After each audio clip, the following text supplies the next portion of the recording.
করি, বেশি বেশি করে ইস্তেগফার করি, প্রতিটা মুহূর্তে যাতে আমরা আল্লাহর কাছে মাফ চাইতে থাকি নাকি। এই কারণে আমাদেরকে আল্লাহ বলে নাকি শিখাই দিয়ে গেছে, প্রতিদিন সকালবেলা ওইটা কি ইস্তেগফার করার নিয়ম শিখাই দিয়ে গেছে কি তাই না? আমাদের সোয়াব রেসাতে দিচ্ছে কি তাই না? যে সোয়াব রেসাতে শুরুতে প্রতিদিন ফজর বা ইস্তেগফার করে আল্লাহর কাছে ক্ষমা চাও, আবার প্রতিদিন দিনের শেষে মাগরিবের সময়ে আবার 11 বার ইস্তেগফার করে আল্লাহর কাছে ক্ষমা চাও। ক্ষমা চাওয়া দরকার আছে কি তাই? আর এই যে তরিকত দেখেন আমাদের কত সুন্দর নিয়ম শিখাই দিয়ে গেছে নাকি।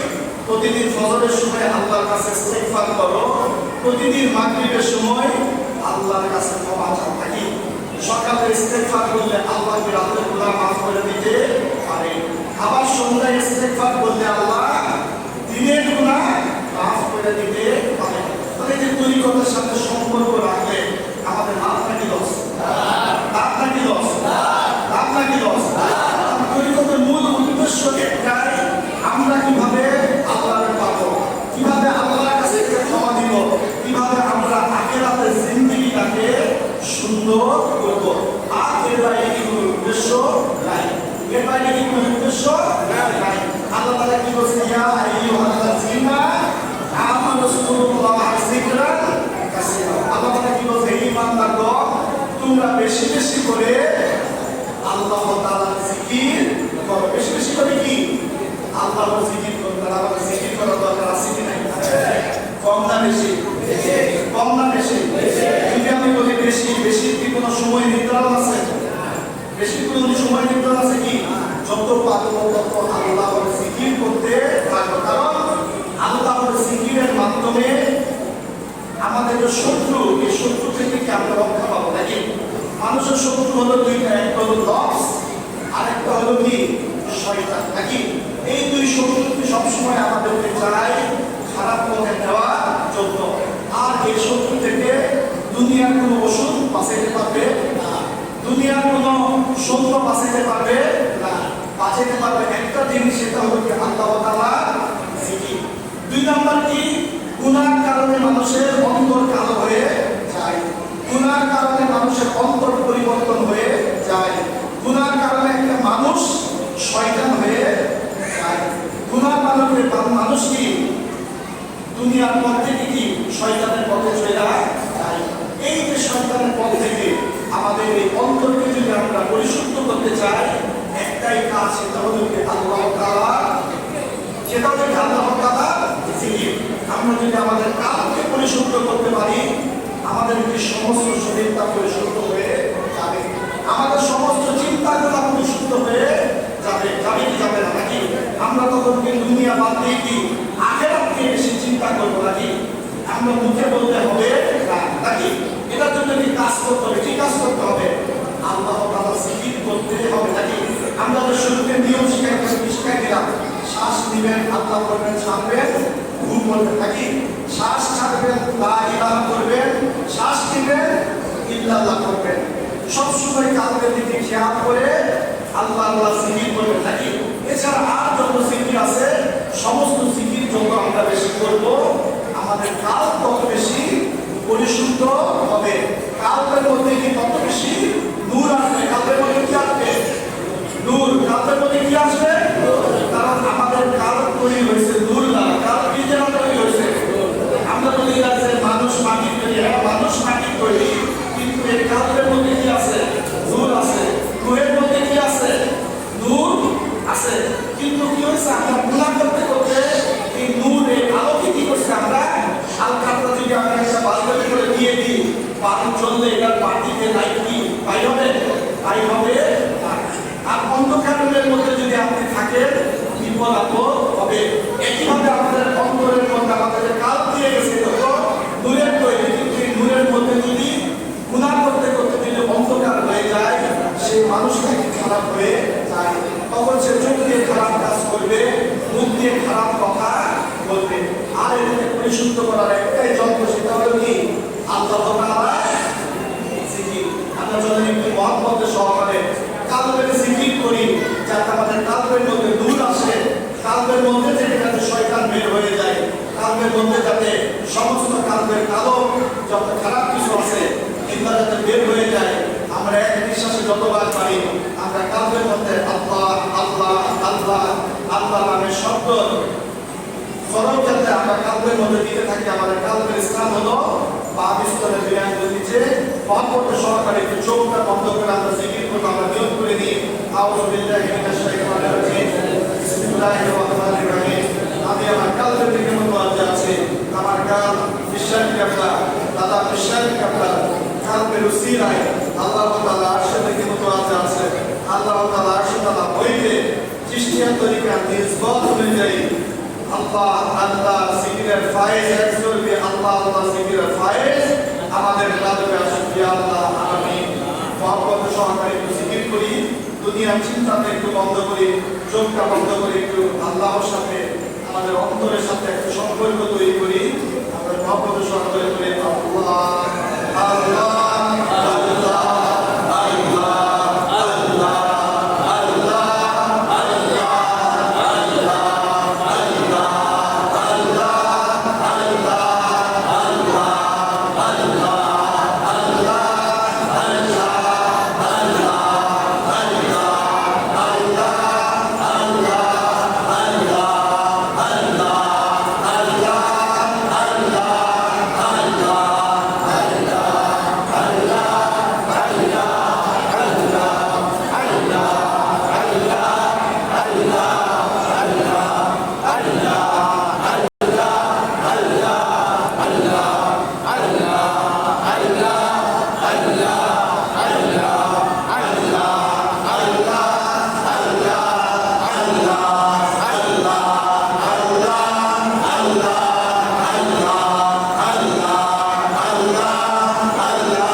করছেন, ভিতরটার মধ্যে শান্তি লাগছে।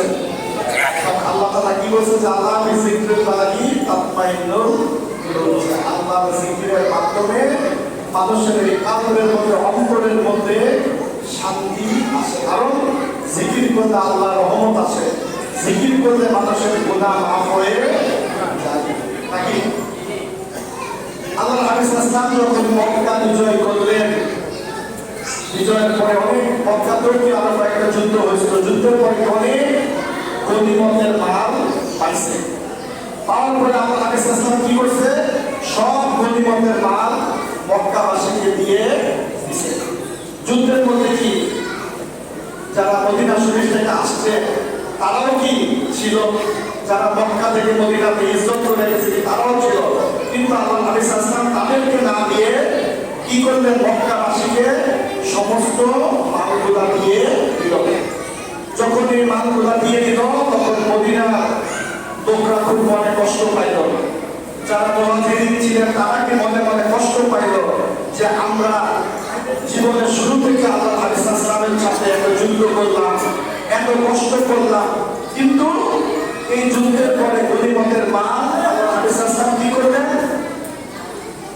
সব মক্কাবাসীদেরকে দিয়ে দিলেন। মদিনার আনসারদেরকে দিলেন না, মুহাজিরিনদেরকেও তিনি দিলেন না।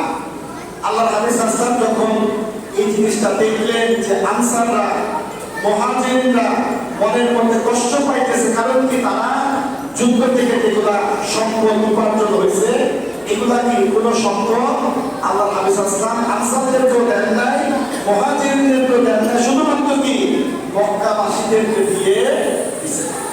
এবার আল্লাহর হাবিব সাল্লাল্লাহু আলাইহি ওয়াসাল্লাম বললেন যে মক্কাবাসীরা কি পাইল, ধন সম্পদ পাইল, কিন্তু মদিনাবাসী তোমরা আনসার এবং মুহাজিরিন যারা আসো তাদের জন্য কি কোনো ঘোড়াও নাই, কোনো উটও নাই, কোনো ধন সম্পদ নাই। আমি স্বয়ং হাবিব সাল্লাল্লাহু আলাইহি ওয়াসাল্লাম কি তোমাদের সাথে মদিনায় যাব, সকলে বলে সুবহানাল্লাহ। এবার কি মদিনাবাসী আনসাররা কি অনেক খুশি হয়ে গেলেন, কারণ ধন সম্পদ সকল কিছু থেকে আল্লাহর হাবিব সাল্লাল্লাহু আলাইহি ওয়াসাল্লাম কি আরো বেশি মূল্যবান। মূল্যবান কি মূল্যবান না বলেন, মূল্যবান কি মূল্যবান না? তাইলে আল্লাহর হাবিব সাল্লাল্লাহু আলাইহি ওয়াসাল্লাম দুনিয়া ধন সম্পদ সকল কিছু থেকে কি সবচেয়ে মূল্যবান, যে কারণে যুদ্ধের পরে গনিমতের মাল মক্কাবাসীকে দিয়ে দিল। আল্লাহর হাবিব সাল্লাল্লাহু আলাইহি ওয়াসাল্লাম কি রহমত দিয়ে, ডাবল রহমত দিয়ে কি মদিনা শরীফে চলে গেল। আল্লাহর হাবিব সাল্লাল্লাহু আলাইহি ওয়াসাল্লাম আল্লাহর কাছে দোয়া করলেন, আল্লাহ মক্কাতে তুমি যা রহমত দিবা মদিনাতে তার ডাবল রহমত দাও, সকলে বলি সুবহানাল্লাহ। আমরা এই হাদিসটা জানি যে মক্কায় নামাজ পড়লে 1 লাখ গুণ সওয়াব, মদিনা শরীফে নামাজ পড়লে 50,000 সওয়াব, কিন্তু রহমতের দিক থেকে মক্কা থেকে মদিনার মধ্যে রহমত হলো ডাবল। রহমত কি? আমি উমরা করতে গেছি, মক্কাতে তো কয়েকবার উমরা করছি, এবার মদিনা শরীফে প্রথম দিন আমার ছেলেরে আমার ফ্যামিলি বলতেছে যে আজকে তোমার আব্বু কি আরেকটা উমরা করছে। আমার ছেলে ছোট বলতেছে আজকে আমার একটা উমরা করছে, এটা আবার কেমনে সম্ভব? উমরা তো মানুষ করে কোথায়? মক্কাতে। উমরা কোথায় করে? মক্কাতে। বলতেন যে না, আজকে তোমার আব্বু আজকে আরেকটা উমরা করছে। এখন ছোট ছেলে বুঝতেছে না।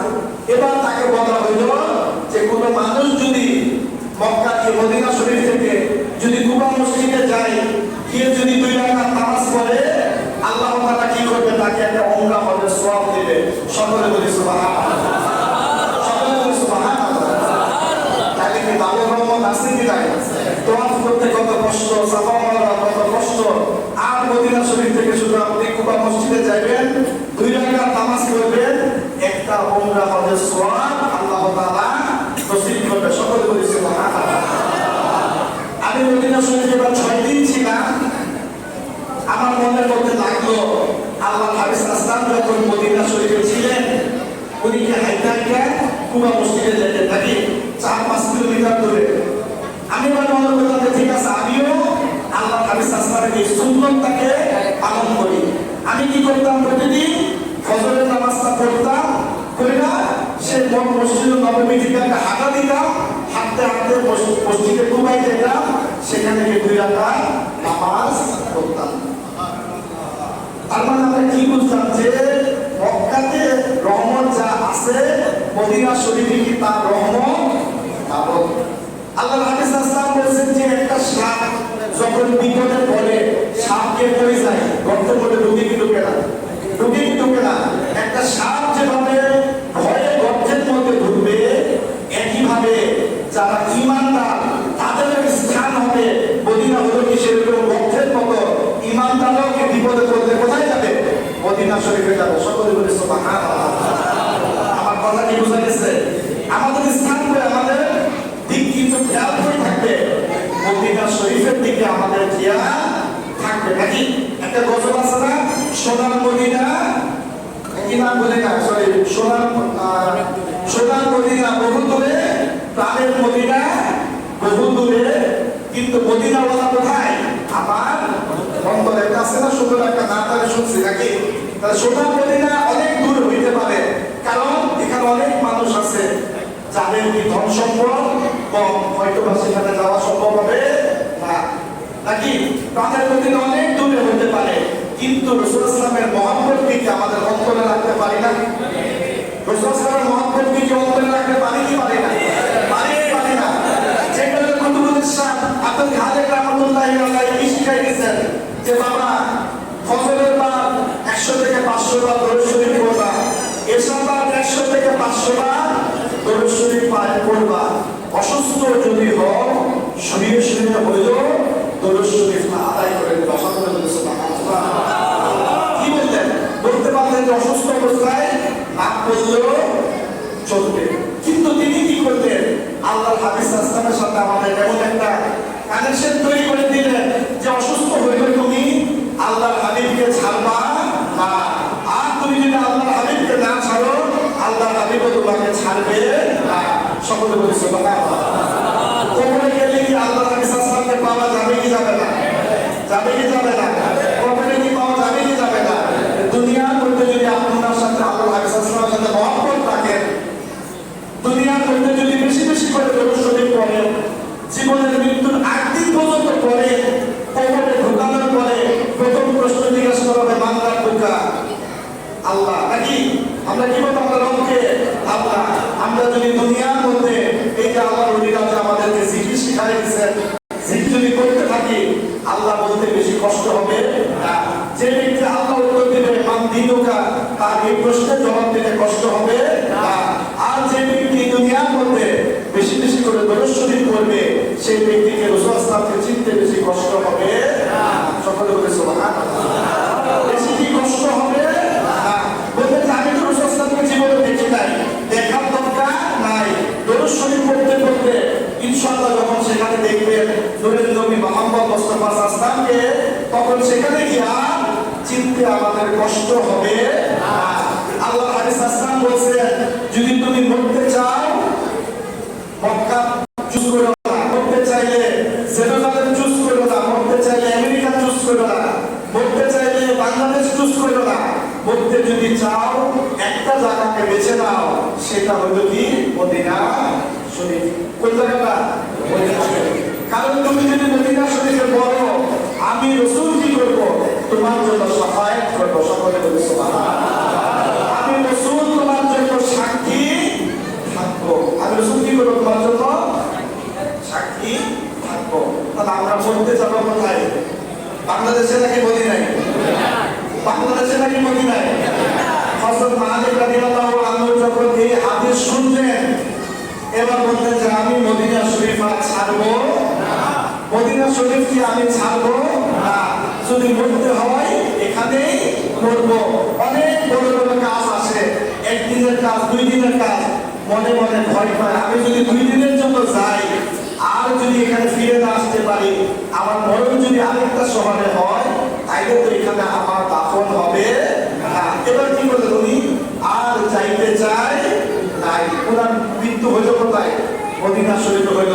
জান্নাতুল বাকিতে কি ওনাকে দাফন করা হলো। সকলে বলে সুবহানাল্লাহ। আমার কথা কি বোঝা গেছে? রাসূল সাল্লাল্লাহু মহব্বতে কি করলেন উনি? আর মদিনা শরীফ ছাড়লেন না। উনি কি করলেন?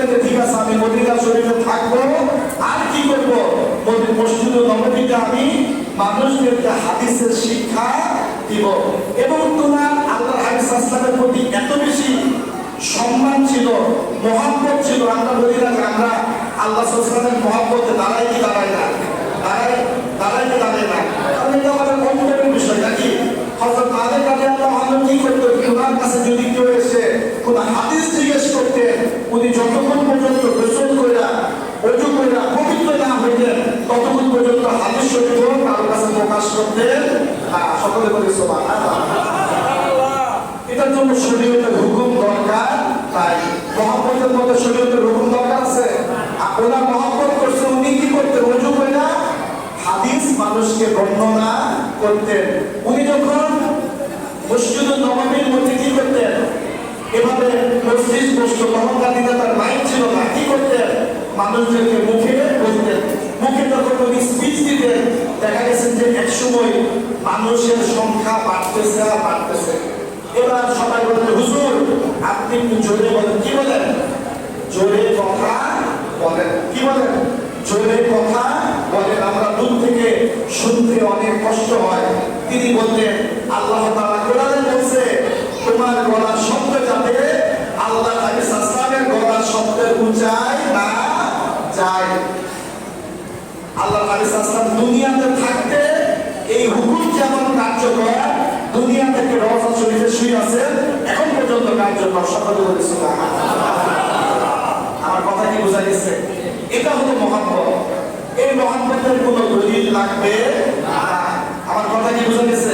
কি বলতেন যে আল্লাহ হাবিব দুনিয়াতে থাকতে হলাম প্রতি যে হুকুম মৃত্যুর পরেও কি একই হুকুম। আমি কি জোরে আওয়াজ দিয়ে কথা বলতে পারবো না? আমার গলার আওয়াজে যদি কোনোভাবে বিয়াদতে হয়ে যায়, আল্লাহ হাবিব সাল্লাল্লাহু থেকে যদি আমার শব্দটা উঁচাই চলে যায়, এটা কি আমার জন্য গুনাহর কারণ হয়ে যাইতে পারে? আমার কথা কি বোঝা গেছে? তাহলে আল্লাহ হাবিব সাল্লাল্লাহু সাথে কি করতে হবে? আমাদের একটা সম্পর্ক তৈরি করতে হবে, প্রতিদিনের সম্পর্ক। আমার কথা কি বোঝা গেছে? সপ্তাহের সম্পর্ক যাতে না হয়, মাসের সম্পর্ক যাতে না হয়, এই কারণে আল্লাহ ওলিরা কি করেছেন, আমাদেরকে দরুদ শরীফের মাধ্যমে আল্লাহ হাবিব সাল্লাল্লাহু সাথে আমাদের একটা সম্পর্ক তৈরি করে দিয়েছেন নাকি। আমরা ইনশাআল্লাহ প্রতিদিন দরুদ শরীফ পড়ব, প্রতিদিন ফজর বা প্রতিদিন এশা বা দরুদ শরীফ পড়ব ইনশাআল্লাহ পড়ব। আল্লাহ সহজ করে দেন, আল্লাহ সহজ করে দেন, আল্লাহ সহজ করে দেন, আল্লাহ আমাদেরকে কবুল করে দেন, আল্লাহ রাসূলের সাথে গোলাম হিসেবে কবুল করে দেন, আল্লাহ আশিকে রাসূল হিসেবে কবুল করে দেন, আল্লাহ কবরকে নূর আলা নূর করে দিন, আল্লাহ আমাদের গুনাহকে মাফ করে দিন। আমিন। আল্লাহর হাবিব সাল্লাল্লাহু আলাইহি সাথে দরুদ শরীফের মাধ্যমে আমরা প্রতিদিনের একটা সম্পর্ক রাখবো, যাতে আমাদের মৃত্যুর আগ দিন পর্যন্ত দরুদ শরীফ সন্তানকে চলতে থাকে। আমার কথা কি বোঝা গেছে? তাহলে দেখবেন যে আল্লাহ তাআলা খুশি হয়ে যাবে নাকি। আজকের এই মাহফিল অনুষ্ঠান কারা করছে? যুব সমাজ নাকি। আল্লাহ তাআলা একটা বান্দার সবচেয়ে যে সময়টা একটা দোয়া সবচেয়ে বেশি কবুল করে, সেটা হলো যুব বয়স। যে সময়টাকে তার আমল ইবাদত সবচেয়ে বেশি পছন্দ করে, সেটা হলো কি? এই যুব বয়স। আমার কথা কি বোঝা গেছে? এই যুবক বয়সটা হলো কি একটা মানুষের জীবনের সর্বশ্রেষ্ঠ সময়। এই সময়টাকে যদি আমরা কেউ কাজে লাগাইতে পারে, এটার থেকে বড় আর কিছু সম্ভব না। তাহলে আমরা যারা আজকে যুব সমাজটা কি সুন্দর আছে, কবরবাসীর উপলক্ষে আজকে কি এই সুন্দর মাহফিলের ব্যবস্থা করছে, আমরা সবাই দোয়া করি আল্লাহ তাআলা যাতে তাদেরকে নেককার ওলিয়ে কামিল হিসেবে কবুল করে নেয়। সকল বলি আমিন। আল্লাহ তাআলা যাতে তাদেরকে দ্বীন ইসলামের গোলাম হিসেবে কবুল করে নেয়। আল্লাহ তাদেরকে যাতে তাদের মা বাবার নেক সন্তান হিসেবে কবুল করে নেয়। আল্লাহ তাআলা যাতে তাদের মা বাবাকে নেক হায়াত দেয়। সকল বলি আমিন। আল্লাহ তাদের মা বাবাদেরকে গুনাহ মাফ করে দেয়। সকল বলি কারণ এই দুনিয়ার মধ্যে কি বাবা মার সাথে সন্তানের কি একটা গভীর সম্পর্ক আছে, যে সম্পর্কটাকে আল্লাহ তাআলা জান্নাতের সম্পর্ক বলছে। কি সম্পর্ক বলছে? জান্নাত। কোন সন্তান যদি মা বাবার হক আদায় করে, আল্লাহ তাআলা কি করে সেই বান্দাকে জান্নাত দিবে। একইভাবে কোন মানুষ যদি মা জন্য জাহান্নাম হয়ে যাবে। আমার কথা কি বোঝা গেছে? তাহলে যে কারণে আমরা যারা যুব সমাজ আছি, যুবক আছি, আমাদেরকে চেষ্টা করতে হবে মা বাবাকে সম্মান করার জন্য, মা বাবাকে ভালোবাসার জন্য, মা বাবার প্রতি যত্ন নেওয়ার জন্য। হযরত মুসা আলাইহিস সালাম আল্লাহকে বললেন যে আয় আল্লাহ তাআলা, আমার সাথে জান্নাতে কে থাকবে নাকি? আল্লাহ তাআলা কি মুসা আলাইহিস আল্লাহ তাআলাকে জিজ্ঞেস করলেন যে আল্লাহ, আমার সাথে জান্নাতের সাথী কে হবে? কোন নবী হবে, নাকি কোন রাসূল হবে, নাকি অনেক বড় কষ্টবড় কোন আল্লাহর ওলি হবে? সেটা আমাকে একটু বলেন। আল্লাহ তাআলা মুসা আলাইহিসকে বললেন, তোমার সাথে জান্নাতের যে সাথী হবে সেই লোকটা হবে কি একটা কসাই। যে লোকটা কি হবে? একটা কসাই। মুসা আলাইহিস এই কথা শুনে একটু হয়ে গেছে, আমার সাথে একটা কসাই, সে আমার সাথে জান্নাতের সাথী হবে, এটা কিভাবে সম্ভব? আল্লাহ তাআলা আমাকে বলে দিলেন যে ওই এলাকার যে ওই কসাই আছে, সেই কসাই আপনার কি হবে? তোমার সাথে সে হবে তোমার জান্নাতের সাথী। এবার মুসা আলাইহিস কি করেছে? কসাইয়ের কাছে গেলেন, গিয়ে দেখলেন সে কসাই সারাদিন ধরে মাংস কাটলো, বিক্রি করলো, দিনের শেষে কিছু মাংস নিয়ে বাড়িতে গেল, বাড়ি থেকে মাংসটা রান্না করলো, রান্না করে রুটি বানাইলো, রুটি বানিয়ে এবার বিছানার মধ্যে তার মা শুয়ে আছে। মাকে কি করলো? গাড়িতে উঠাইলো, উঠায় মাকে মাংস আর রুটি খাওয়াইলো। খাওয়ানোর পরে মা কি করলো? এবার মুসা আলাইহিস এবার ওই লোকটাকে কসাইকে কিছু মুখে কিছু বললো, যে কথাগুলো মুসা আলাইহিস কিছু থেকে শুনতে পারেন না, কারণ তাকে কি যে এই লোকটা কি আমল করে, এই আমলগুলো আমি দেখবো। দেখলেন যে মাংস কাটতেছে, তেমন বড় কোনো আমল দেখেন নাই। বাসায় এসে মাংস রান্নাতেছে, বড় কোনো আমল নাই। রান্না করছে, বড় আমল নাই। মাকে খাওয়াচ্ছে, খাওয়ানোর পরে মা যাদের তাকে আস্তে আস্তে কি বলতেছে, এটা মুসা আলাইহিস শুনতে পারেন নাই। এবার মুসা আলাইহিস যখন কসাইকে জিজ্ঞেস করলেন, বলতে যে আসলে আপনি আমার মায়ের কথা শুনলেন কোনো না, তাই কারণ আমার মা কি বলে না বলে এবার কি কোনো ভিত্তি নাই। কারণ কি বলে তুমি আমাকে বলো, তোমার মা কি বলছে একটু বলো। বলে যে আমি যখন আমার মাকে খাওয়াইলাম, খাওয়াই দেওয়ার পরে মা এবার আল্লাহর কাছে দোয়া করলো, আল্লাহ আমার সন্তানকে তুমি জান্নাতের মধ্যে মুসা আলাইহিস সাথে রাখবা। সকলে বলি সুবহানাল্লাহ। তাহলে দেখেন মা বাবার দোয়া ছোট নাকি বড়? আমি যদি বলি যে আজকে আমি এখানে কিভাবে আসছি, বা আমার আজকে যদি জীবনের একটা ভালো কিছু থাকে, তা একমাত্র আমার মা বাবার দোয়ার জন্য, এছাড়া আর অন্য কিছু নাই। আমি আমার নিজের কথা বলতেছি, আপনাদেরও আমি বলবো যে আপনাদেরও যদি জীবনে কিছু হয়ে থাকে, মা বাবার জন্য হয়েছে, আপনাদের নিজেদের আমলে নিজেদের কাজের জন্য কোনো কিছু হয় নাই। কারণ দুনিয়ার সমস্ত দোয়াগুলা মিস হইতে পারে, কিন্তু মা বাবার দোয়া কখনো মিস হয় না। তবে আমাদের সবাইকে চেষ্টা করতে হবে, দুনিয়ার মধ্যে যদি মা থাকে মায়ের দোয়া নিতে হবে, বাপ থাকলে বাপের দোয়া নিতে হবে, দুইজন যদি থাকে দুইজনের দোয়া নিয়ে নেন। এইটাই সুযোগ। মানুষের জীবনে কিছু সুযোগ তো আসে নাকি? সবসময় কিন্তু সুযোগ আসে না, আসে সুযোগ আসে। মনে করতে হবে যে আমাদের জীবনে সুযোগ একটাই আছে, সেটা হলো মা বাপ যতদিন বেঁচে আছে। আমি সবাইকে অনুরোধ করবো, যাদের মা বাপ বেঁচে আছে মা বাপ থেকে দোয়া নিয়ে নেন।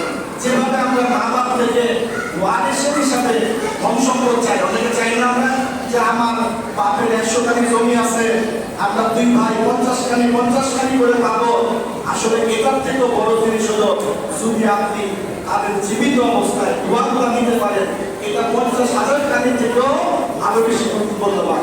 আমার কথাই বুঝতে পারছেন আপনারা? তাই যাদের মা বাপ আছে এখনই গিয়ে দোয়া নিয়ে নেন, কারণ দুনিয়া থেকে চলে গেলে আর দোয়া পাইবেন না। আর মা বাবার মতো মূল্যবান জিনিস এই পৃথিবীতে আর কিছু নাই।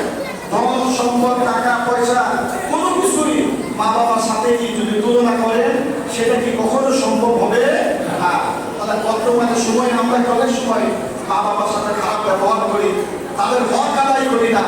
আমাদেরকে চেষ্টা করতে হবে আমাদের ব্যবহারকে পরিবর্তন করার জন্য। তাহলে আমরা কিন্তু যতই আমল করি, যতই কিছুই করি, কোনো কিছুই কি আমাদের লাভ হবে না।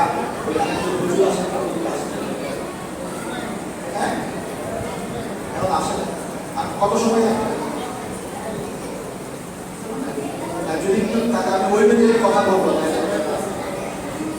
তাহলে আমরা কি বুঝলাম যে মা বাবার থেকে বড় আর কিছু নাই। আমরা ইনশাআল্লাহ মা বাবার সাথে ভালো ব্যবহার করবো, বাবার সাথে ভালো ব্যবহার করবো, বাবার সাথে ভালো ব্যবহার করবো, বাবার সাথে ভালো ব্যবহার করবো ইনশাআল্লাহ। মা বাবার থেকে দোয়া নিয়ে নেন। মা বাবার কাছে দোয়া নেওয়া মনে করবেন যে আপনি তার থেকে ধন সম্পদ দিতেছেন, কিনতেছেন, ধন সম্পদ দিতেছেন। কারণ ধন সম্পদ যেমন মানুষের দুনিয়াতে কাজে লাগে, কিন্তু এটা হলো এমন ধন সম্পদ যে ধন সম্পদ দুনিয়াতেও কাজে লাগবে, আখিরাতেও কি কাজে লাগবে। কিছু করে আল্লাহুম্মা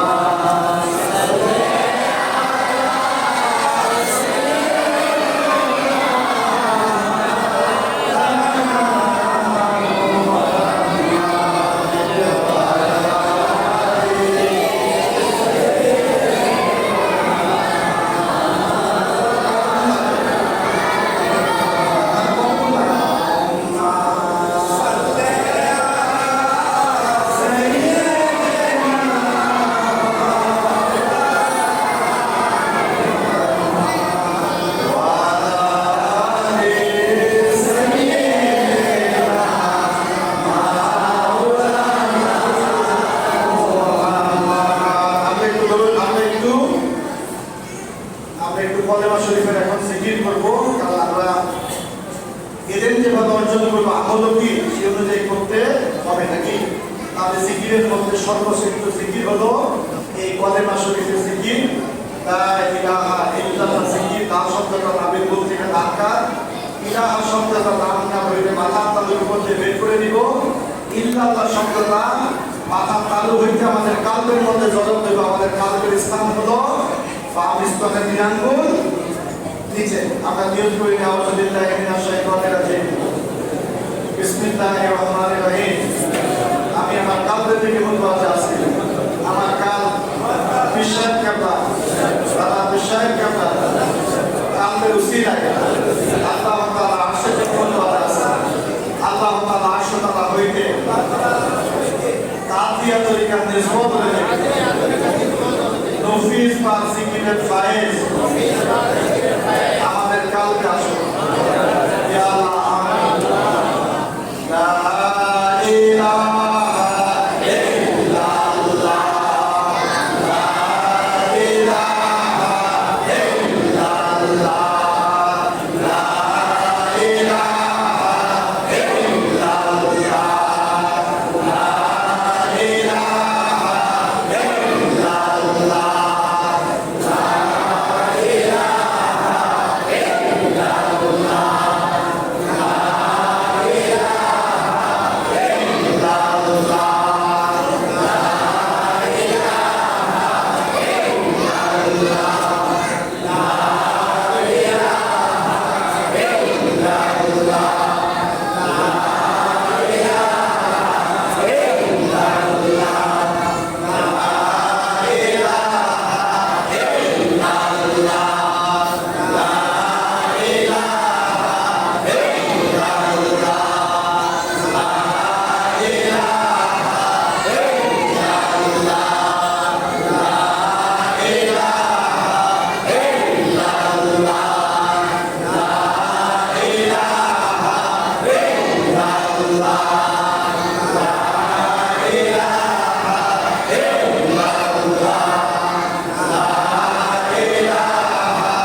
তরিকতকে উন্নতির জন্য আমাদের কিছু বিষয়ের দিকে খেয়াল রেখে যারা আমরা দীর্ঘদিন তরিকতের কাজ করতেছি চেষ্টা করবেন সবসময় অজু রাখার জন্য। কি রাখার জন্য? অজু রাখা। কেন অজু রাখবেন? কারণ অজু অবস্থায় যদি আল্লাহ তাআলা আপনাকে মৃত্যু দেয়, এই মৃত্যুটা একটা শহীদী মৃত্যু হবে। অজু অবস্থায় যদি আপনি মারা যান, আল্লাহ তাআলা আপনাকে একটা শহীদ হিসেবে মৃত্যুর দরজা আল্লাহ তাআলা আপনাকে নসিব করবেন। এখন বলতে চাচ্ছি অজু রাখা অনেক কঠিন কাজ। আসলে অজু রাখা খুব বেশি কঠিন কাজ না, শুধু কি অভ্যাস দরকার। নাকি কি দরকার? অভ্যাস। এই যে রাস্তাঘাটে খালি গায়ে ঘুরেন নাকি জামা পয়লা করে? কেন? অভ্যাস হয়ে গেছে। নাকি অভ্যাস না থাকলে যদি আজকে থেকে 200 বছর আগে থাকতেন হয়তো খালি গায়ে ঘুরতেন। নাকি অজুটা এরকম অভ্যাস যদি করে নেন, সকালবেলা ঘুম থেকে উঠছেন অজু কইরা, ঘর থেকে বের হবেন অজু কইরা, রাতে ঘুমানোর আগে অজু করে নেওয়া কি সুন্নাত? সুন্নাত আছে কি নাই? আছে কি নাই? আল্লাহ হাদিস আসমান বলছে রাতে যদি আপনি অজু অবস্থায় ঘুমান, আল্লাহ তাআলা কি করবে? একটা ফেরেশতা আপনার কাছে নিয়ম করে দিবে যে ফেরেশতা কি সারা রাত আপনার জন্য দোয়া করতে থাকবে। সকলে বলে সুবহানাল্লাহ। তাহলে আমরা চেষ্টা করি রাতে ঘুমানোর আগে সুন্দর করে অজু করব। অজু করে আমাদের কিছু রাতে ঘুমানোর আগে আমল আছে কি নাই? আমল আছে কি নাই? তাদের কাছে আমাদের সদুরানুর ক্যালেন্ডার আছে, আবার সদুরানুর বই আছে। সেখান থেকে আমরা রাতে ঘুমানোর আগে সুন্দর আল্লাহ হাদিস আসলামের কিছু আমল দিয়ে দিচ্ছি। নাকি রাতে ঘুমানোর আগে আল্লাহ হাদিস আসলাম তার মেয়ে হযরত ফাতেমা রাদিয়াল্লাহু তাআলা আনহাকে শিখাই দিয়ে গেলেন, তুমি রাতে ঘুমানোর আগে 33 বার সুবহানাল্লাহ, 33 বার আলহামদুলিল্লাহ, 24 বার আল্লাহু আকবার বলবা। ইনশাআল্লাহ পারবো। রাতে ঘুমানোর আগে একবার আয়াতুল কুরসি পড়া ঘুমাবে। রাতে ঘুমানোর আগে 3 বার আস্তাগফিরুল্লাহ আল্লাযী লা ইলাহা ইল্লা হুয়াল হাইয়ুল কাইয়্যুম ওয়া আতুবু ইলাইহি যদি পড়েন, আপনি যদি সমগ্র ফেরা সমাধান গুনাহ থাকে সেই পরিমাণ গুনাহ আল্লাহ ক্ষমা করে দেবে। সকলে বলে সুবহানাল্লাহ। সকলে বলে সুবহানাল্লাহ। রাতে ঘুমানোর আগে আল্লাহ হাদিস আসলাম একবার সূরা ইখলাস, একবার নাস, একবার ফালাক করে হাতে ফুটিয়ে কি করতেন? সমস্ত শরীরটাকে মাসে করে দিতেন। এমন করে যখন দুনিয়া থেকে বিদায় হওয়ার আগে অসুস্থ হয়ে গেছেন, এই অসুস্থ অবস্থায় উনি কি করছেন? সূরা ফালাক, নাস আর ইখলাস পড়া আয়েশা রাদিয়াল্লাহু আনহার হাতের মধ্যে ফু দিয়েছেন। উনি কি করছেন? আল্লাহ হাদিস আসলামের শরীরটাকে মাসে করে দিয়েছেন। সকলে বলে সুবহানাল্লাহ। আমরা পারি না করতে? পারি কি পারি না? আমরা রাতে ঘুমানোর আগে সূরা বাকারার শেষ 2 আয়াত যদি পড়েন, এটা থেকে আর বড় কোনো আমল আপনি তোমার রাত্রে আর করে নাই। তাহলে আমরা কিন্তু এই আমলগুলা কিন্তু কি আমাদের সদুরানুর বইয়ের মধ্যে আছে। আছে কি নাই? আছে কি নাই? আমি যাদের কাছে আমাদের সদুরানুর বই আছে, সদুরানুর ক্যালেন্ডার আছে, চেষ্টা করবেন রাতে ঘুমানোর আগে একটু আমল করে ঘুমানোর জন্য। কারণ রাতের ঘুমটা হইলো কি আমাদেরকে একটা ছোট্ট মৃত্যুর মতো। নাকি মানুষ যখন রাতে ঘুমায়, মানুষ যখন মৃত্যুবরণ করে, তারা কিন্তু হোশ জ্ঞান কিছু থাকে, হোশ জ্ঞান কোনো কিছু থাকে না। একইভাবে রাতের ঘুমটাও কিন্তু সেরকম। তো আমরা চেষ্টা করি রাতে ঘুমানোর আগে ওযু করে সুবহানাল্লাহ, আলহামদুলিল্লাহ, আল্লাহু আকবার, আস্তাগফিরুল্লাহ আল্লাযী এটা আয়াতুল কুরসি, সূরা বাকারার শেষ 2 আয়াত, এই আমলগুলো করে আমরা কি করব? প্রাণ খাত হয়ে আমরা কি আল্লাহ তাআলা জিকির করতে করতে ঘুমানোর চেষ্টা করি। ইনশাআল্লাহ পারবো। ইনশাআল্লাহ পারবো। ইনশাআল্লাহ পারবো। 2 নাম্বার হলো কি আমাদের সপ্তাহের মধ্যে সর্বশ্রেষ্ঠ দিন কি আমাদের জুম্মার দিন। নাকি জুম্মার দিন কি আমাদের সপ্তাহের মধ্যে সর্বশ্রেষ্ঠ দিন। যেই দিনকে কি ঈদের দিন বলা হয়েছে। নাকি ঈদের দিন বলা হয়েছে। যেই দিনকে কি বলেছে? ঈদের দিন। নাকি আমরা অনেকে বলি না যে এই